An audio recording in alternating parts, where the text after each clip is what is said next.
Ya ke? Lag lah. Lag ke? Semang komen. Orang kata tak ada suara. Itu sebab yalah, mainlah dia mengecil. Line. Kenapa tak ada line?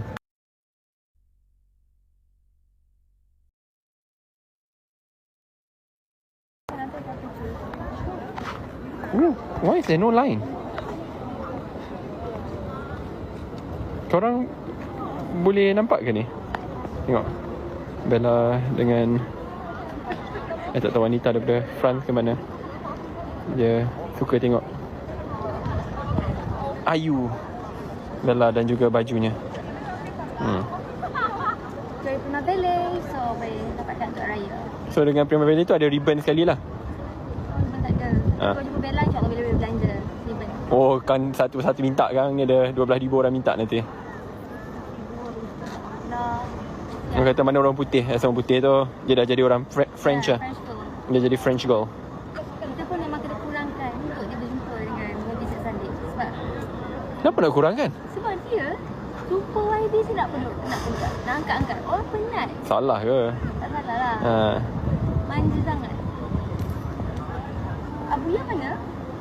Abuya dengan Mama tengah dating.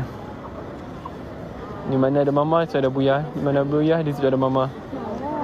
Dia alone. Oh iya ke? Okay, never mind. You go and find Fine. her. Abi and Mama. I think Mama. Yeah, go. Go to Mama.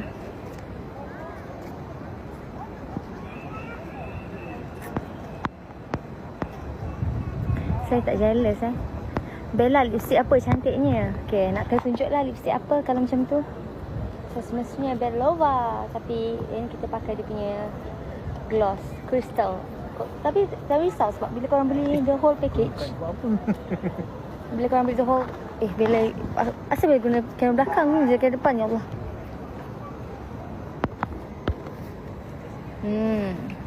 No filter tau. Memang lipstick. Pegang tu. Come, this one. Tapi kita tak ambil kuning tak apa. Bella just tunjuk orang. Bella memang bawa ke mana-mana. Sebab kalau macam ni dia masih ada kan colour, just pakai dia punya gloss saja. Korang ni ada je nak kacau Bella. Malu tau.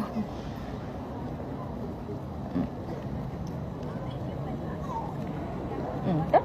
So dia akan macam terima kasih. Comel. Apa? Korang ni bila malu. Terus nak tengok kamera.